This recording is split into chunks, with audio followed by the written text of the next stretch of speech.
I've just been dealing with so many different things right now. I'm going to get to the tape and just evaluate everything, and I'll leave it at that. We're keeping everything on the table over the next couple of days. So you're not committing to Zach as your starter for Sunday? Not right now, not until I'm done evaluating everything. Everything needs to be evaluated. It's just when you put up 100 yards of offense, I don't care how good New England is, and they are good. It's unacceptable. That's not NFL football. And so everything is just being talked about. How can we be better? How can we be better as coaches? How can we call the game better? How can we game plan better? How can we execute better? How can we change practice? So yeah, the quarterback is part of a pile of stuff that's being talked about. That pile of stuff is dog shit. That's what he called it on Sunday after the game. Sorry, enjoy your breakfast. But that's what it is. That's what it was. That's what it will be unless they make some major changes. And can you imagine that statement, that observation being made about any other guy that we regard as a franchise quarterback? And obviously we don't regard Zach Wilson as one. We regard him as a guy who could become one, who entered the league with very high expectations, second overall pick in the 2021 draft. But it's clear now, and I'm sure his attitude after the game, both at the podium and in the locker room, SNY reported that he was walking around like he's not the problem. To get back to the point we were making last segment, how do you conduct yourself after a game like that? What messages, what vibes are you giving off to your teammates when you have the C on your jersey? That's all very relevant. And I think that for the quarterback position, especially, Chris, it's a blend of what does the film show me and what is my team leader doing for me? How is he motivating or otherwise the players in the locker room? And it's all, today's the day. They're going to figure it out because tomorrow they start practicing in earnest for a visit from the Chicago Bears. Yeah, no, I mean, listen, I think it sounds like, and we know the play was not good. We get that. We understand, and that's been scrutinized over, the stretch of, I would like to say, him being 5-2 as a starter, as a quarterback against some of the best defenses in football. All right. But at the same time, it sounds like it's more of an attack on what you're talking about than anything. It's like the way he carries himself, the leadership, maybe being a little too cocky, not humble enough. Maybe that's what it is. He certainly wasn't laughing or jovial in any way in the post-game press conference. So I don't know what, people view as he's walking around acting like it's not his fault. Is he, again, now Zach Wilson's become kind of the jump-on guy. We jump on him even when he plays good and they win. So that's where I'd like to know what they mean by he's walking around acting like that. Now, again, would I have liked his comment? And again, that was a report. That was a report Right. from Connor Hughes of SNY, Yeah, based I on know. unnamed sources, that there are people in the locker room who are rubbed the wrong way by how he's conducting himself. So we don't know. Yeah, we don't exactly. know. We didn't get the benefit of a shot Right. like Show the one me a we had picture. with Show Kyler me him Murray and DeAndre smiling. Hopkins. Show me him joking around. And again, I'm sure people are saying things like that. That's what happens after a bad loss. The Jets have too many people that talk in their locker room anyways. Garrett Wilson talks like he's been to 7 Pro Bowls and he's been a 9-time All-Pro, and he's like the leader of the team, and that's unacceptable as a rookie. Elijah Moore acts like he's like Randy Moss and should be able to do whatever he wants. So they have issues there. That'd be the first thing. They have some young guys that talk too much, and that would be the first thing. Who should go tell them to shut up, though? Who should go tell them to shut up? Isn't that what the quarterback should do? Well, no, the head coach has to set the culture there a little bit of like, this is the way it is here. And hey, Garrett Wilson, we love you, but you give too many State of the Union addresses for our football team. You've been here for 7 minutes, and you've given 7 different unions of the addressing the union here over your career. Stop. So it's a little much that way. But it wasn't good. And his answer after is what's really jumping off here, right? Because last question. That's the no-brainer. Did you let the team down? No. He wasn't smiling or anything. He should have answered it differently. There's no doubt. Damn, yeah, we feel like we let the defense down. Damn, we let ourselves down. We stunk today. I let myself down. I stunk. We all stunk. Of course we let the defense down. We only let up 3 points. He should have said that, but also at the same time, he looked like a guy that was pissed off and not happy and just wanted to get done with the press conference and showed like he cared a little bit too. So that's where, again, we all wanted our both ways here sometimes. But, yeah, I didn't like that look for Zach Wilson either. I'm not trying to defend that. No, and you're right. It's not like he was laughing and smiling. He wasn't. Right. He wasn't Russell Wilson jubilant after losing a game, which we've seen a few times this year. But it's a very easy thing to do. It's a very easy thing to say. Do you feel like you let the defense down? Yes. Yes, it's obvious. Everybody knows when you only score 3 points, when you have 2 yards in the second half, of course you've let the defense down. The defense did everything in its power to win that game. So why not just admit it? That's what's odd to me. And I said this yesterday, Chris. If you look like you're 12, you can't act like you're 12. Yeah, I hear NFL. you. That's you right. have to act like you're 32 if you look like you're 12. And this comes down to media training. This isn't just the kid's fault. Just like you said with Garrett Wilson, you need to have people in the organization who understand how to communicate with the players when it relates to how the players communicate with the world. And that's where the PR department becomes critical. It's not just the coach. You've got to have people who understand the impact of messaging, who understand the things that could be said and how they would be received by the media, especially in New York, for crying out loud. If any teams in the NFL need an expert high-level PR function, it's the New York teams, because they are constantly in the middle of the minefield. Everyone's looking for that soundbite, for that thing that can be used to blow up the back pages of the tabloids. So you've got to have these guys wired to never say anything that can take on a life of its own. So, again, the individual players are responsible for the things that come out of their mouths, but these billion-dollar organizations need to have people in place who can coach them, not just on how to play on the field, but what to say and what not to say off the field. Yeah, I totally agree there. Totally agree. And like we talked about with like Shanahan and the 49ers, Saleh and them, they want those passionate, no questions asked, let's go type of guys. And I love that. There's no doubt. They got some guys that got some fire on their football team for sure.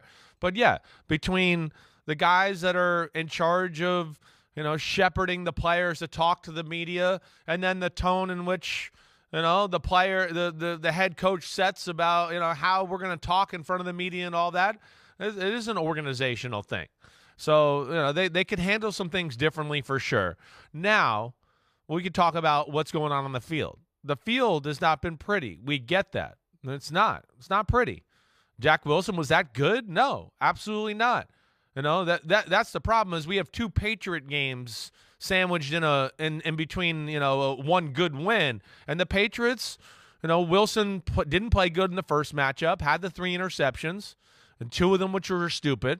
Played really, really good against the Buffalo Bills and Josh Allen. They win that football game. And then, of course, this past Sunday was bad. And this is where, again, Mike, I just want to set this up. It wasn't good. I understand that. But I sit there and watch the tape yesterday, and again, I don't know. Maybe Zach Wilson's not that smart. Maybe they're not adding plays in the playbook. Maybe there's things going on that I don't know about.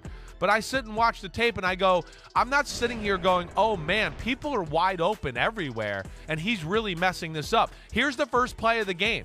I mean, it's locked. Nobody. Nothing. I mean, when I say nothing, Mike, there is nothing. Here we go. Where does he throw this ball? So there's a lot of this the whole game long. And then the Jet fans go, Zach Wilson sucks. Here we go. Here's another down. He wants to throw it down here because they think they have a pick play. The guy plays it great because they got a guy inside waiting for the other guy. So he doesn't have to dive in. There's nothing. And he has 0.4 seconds to throw the ball. Zach Wilson sucks. Okay, now next play. Here we go. Oh, 3rd down. Or 2nd and 40. Nobody's open. Makes a scramble for 15 yards. Zach Wilson sucks. Okay. Now we get into the next one. Laser down the middle into a 30-mile-per-hour wind. Zach Wilson sucks. I mean, he sucks. I mean, he really does. He does. So there we go. All right, and now we got a 3rd and 7. It's an all-out blitz. They have one guy not blocked. He's got to throw it a little early. Yeah, I'd like him to throw that nice. He doesn't. Right. Here's a 2nd and 9. Oh, here's the Rich Cimini play that he left on Twitter. He's talking about Denzel Mims is open down the middle of the field. Here's the Dan Orlovsky play on Twitter. Rewind this, please, Courtney, if we can, guys, back here. First off, this is where I'd like to really, let's just pause it here for a second, because this became a big thing on social media yesterday. And I think it's a low blow by Dan Orlovsky. Does the quarterback know the playbook? I mean, Dan Orlovsky didn't know the route the guy was running until the second time he went through it, but he was going to question whether Zach Wilson knew the playbook. It's a low blow. It's a low blow. And he thinks, and he explains on the video, the receiver here on the bottom, Denzel Mims, is running a big post, a deep post down the middle. Doesn't look like a deep post to me. Looks like a skinny post, a glance route. And that's why he threw the ball like this. I'm guessing there was a rule, man-to-man coverage, we want you to throw the skinny post. The guy ran the route like a skinny post, right? Garrett Wilson, he obviously feels like he's open there. I don't think that's open. And see, there we go. That's not acceptable reaction either. So what I want to say here, again, this is where I'm talking about too, though. Like, that's not wide open. And his rules, in a lot of ways, probably said to play that. But, Mike, my point is he did miss some throws. It's not great. But I don't come away looking at this going, oh, my gosh, people are everywhere and he's missing it. I don't. 2 of the 3 throws that everybody's making fun of that he missed, I want to go, the guy was going to catch it a yard behind the line of scrimmage and go nowhere. And we're making that a big deal. So it's a little overblown. I know it's not great. He's got to handle himself better, certainly. But he seems to be a guy that people really want to jump on, too. And that's where I think it's adding to this conversation as well. And this is where it can be a little dangerous in the media. You want to be very entertaining. You want to create a moment organically and authentically that people are like, wow, this person really knows his stuff. And Orlovsky made it clear a couple of weeks ago he wants to get into coaching at some point, so he's got an interest both in being as entertaining as he can be and also making people think he can be a pretty good coach, because he told Dan Patrick 2 weeks ago he wants to at some point. He was a little too candid for my liking with his long-term aspirations. So my point is, if you're going to do it, you got to get it right.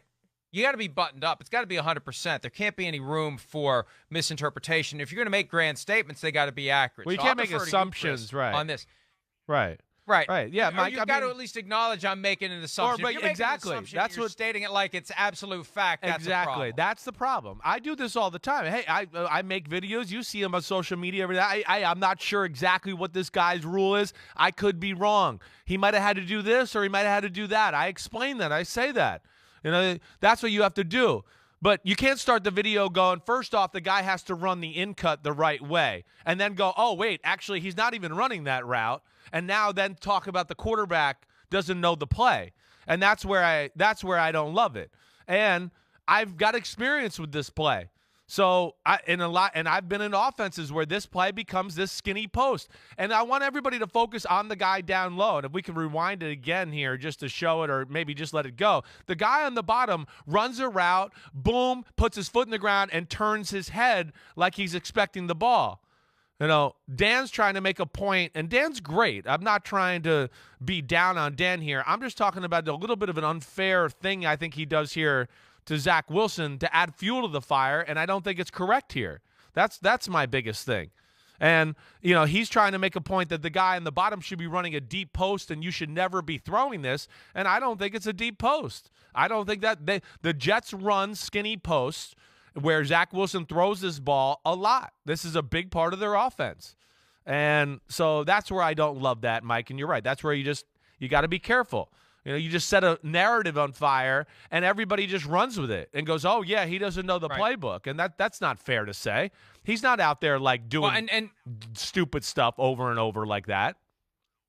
This reminds me, it's a different context, but it reminds me of the pouncing on Russell Wilson after they lost that awful Thursday night game. A little bit. There's an opening, there's blood in the water. So let's all, as media, dive in, or let's throw more chum in the water. The fans are the sharks. The people consuming the content are the sharks, and we know there's blood in the water. Let's throw as many fish heads as we can in there, even if we probably either should have been doing it all along and we're holding our bucket of chum until the most opportune time, or you know, we're just not really. We've got fake fish heads we're throwing into the water, and we're trying to fool the sharks because it just felt like this is the time to pounce on Zach Wilson. Now, he brought a lot of it on himself. He did. But still, after Sunday's game, it just felt like the time to just assume, like you said, he sucks, and we're going to do everything we can to prove he sucks, even if we're taking some unfair liberties with the film in an effort to prove that he sucks. Yeah. Listen, and I know everybody thinks like, he ranked Zach Wilson as the #1 quarterback, so he's always going to defend him. What are you? Then you don't know me. You don't listen. You're just seeing. I don't hold back anything for anybody. I mean, gosh, I'm the guy that sit here and as Aaron Rodgers the greatest thing ever. Who's been more critical of Aaron Rodgers over the last year than me? Right, Mike? I mean, again, you know me well enough to know that I'm going to call it like I see it. I'm not going to continue to BS to just cover up an assessment I made 2-3 years ago. I like we always say, I like being right. At some point, I'd like to go, oh, you know what? I was wrong. That guy's an idiot. And now let's watch how bad this player is and evaluate it. So I'm not sitting here going to try to do that. I think the other thing that needs to be taken into account here is the style of football the Jets are trying to play right now. Robert Saleh won a Super Bowl in Seattle playing this style of football. They're not necessarily looking to play a game of throw the ball for 300 yards. They're playing through their defense. They want to run the ball. And just like Russell Wilson did in that Super Bowl all year, they're looking for Zach Wilson to make 2, 3, 4 throws every game to just kind of put them over the edge and go, okay, defense, run the ball. You make a few big plays, we'll win this game. That's what they've done, and they've gone 5-2. The Patriots were all over their stuff, let alone he was the leading rusher. They couldn't run the ball, and they couldn't protect anything. Was he good? No, I get it. But for everybody just to go calling for his head and then add fuel to the fire, I just think it's been a little bit over the top. That's all I'm saying. Okay, so question then, Yeah. Chris. If the New York Jets under Robert Saleh are trying to duplicate what the Seahawks did, Yeah. why use the second overall pick on Zach Wilson? Why not Patrick Surtain? Why not trade down? Why not get somebody else and not have – because what are you doing in New York? You're bringing a savior at the quarterback position to town. They're still waiting for Joe Namath. So if you really are – and I'm not doubting you. I'm just saying – No, I hear you. It doesn't make sense. They shouldn't have drafted him. Well, they're playing a long play here, too. It's more about than just right now. Micah Parsons. Well, they could have had Micah Parsons. Again, they've got a lot of the pieces in place that we like and that speak to what you're talking about. They got their Richard Sherman, Sauce Gardner. They've got a lot of the things that we're talking about, and they got a quarterback so they feel like they can, do that for a long period of time. I think that's the reason they do that. And they're bringing him along slowly. Again, he ended the year last year well. He got hurt in the middle of the year. This year, he was hurt early on in the year. They should have been 0-3 without him to start the year. 0-3. I mean, if Cleveland doesn't shit, piss, and a bunch of other things down their leg, they're 0-3. I mean, so that's where it's weird. What else you can do? Well, I think you have it covered. You might be able to puke down that leg too. I don't know. All right, but either way, that's where that's where I'm a little surprised by it. And I know it wasn't good, and it gets personal for the Jets fans because they're so sick of the Patriots beating them, and I understand that. But they got to help Zach Wilson too. They got to help him a little bit. It's the game is not made very easy for him, Mike, and they playing in one of the windiest games of the year, and they threw the ball down the field more than anybody in football in this game the other day, other than 2 teams in the whole sport. So that's the other thing you go, oh, so wait, we get to play the Patriots who are all over our stuff. We can't protect you. We can't run the ball. It's 30-mile-per-hour winds, and we're going to ask you to be one of the most aggressive throwers in football today. Oh, okay. Great, Coach. Thanks for that. This is the recipe of success there. That's got to help me. That's all I'm saying. Again, it's not good, and I'm not trying to totally defend it here, but I think the criticism has gone a little crazy. All I know is this. Yeah. I don't know much, but I do know this. In back-to-back games, the Patriots have held the Colts to 3 and gotten Frank Reich fired. They've held the Jets to 3 and possibly gotten Zach Wilson benched. Yeah, right. Kirk Cousins, they're going to get you next in 2 nights. Who in Minnesota is going to end up out of a job and or benched after Bill Belichick and the Patriots get done with him in 2 nights? And boy, I can't wait. I think I'm going to have some extra turkey and just sleep through that game. Here are some Jets players in the locker room voicing support for Zach Wilson, notwithstanding all of the criticism that has been sent his way. Lakin, what's the belief level in Zach right now inside the locker room? I mean, it's high. He's our quarterback. What do you mean? Zach Hart as a defense, he's our leader of our team. He's a great player, great person inside and out. He don't have to do anything when it come down to covering up himself or doing anything that the media spit out. Because we know how hard he come in and work every day. He know the things he put on the line to for this team and for the offense and defense and especially in the organization itself. So we all have faith in Zach. We all love Zach, and we all a part of this team. That's one of our brothers, and we're going to stick by him through hell or high water. So We have all the confidence in the world in Zach Wilson.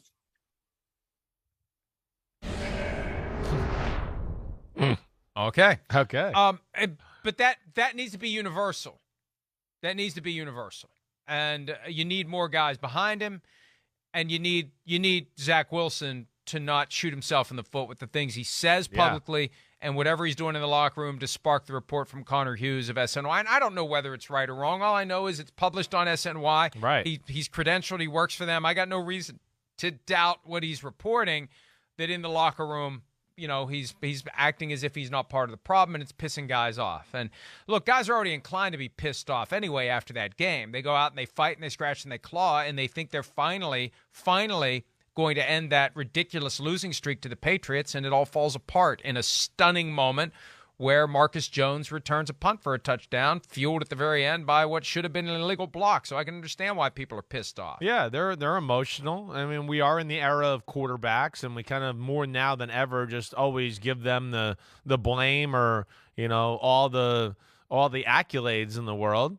We do, and again, he needs to play better. There's no doubt about that. I get that, but damn, he's played some good defenses, and they got to help him out, and he's not the only issue on that team. I mean, that's where I defend it a little bit here, and we'll see where it goes. But, the Jets still got talent and still got something going here, and in a lot of ways, it's going to be interesting to see them. This is an issue of, again, I know the play is not great, but they're 5-2 with them playing, and things are going positive, and it's the fan base that's just, they're rabid. It's I don't know, they have an issue with it. They don't like Zach Wilson, whatever, and it looks like this issue might be a real issue for their football team. It's going to affect them on the field. By the way, everything is reacted up here in the New York area about Zach Wilson and the Jets. Unfortunately for us at NBC, it's too late for the NFL to flex Joe Flacco and Trevor Siemian into prime time on Sunday night. Unfortunately, we won't get to enjoy that matchup. Or Mike White, the one-game Hall of Fame wonder of the New York Jets, who may get another chance. We'll see how that goes. Hi, it's Mike Florio. Thanks for watching PFT on YouTube. Hit subscribe for the latest news and analysis from Pro Football Talk.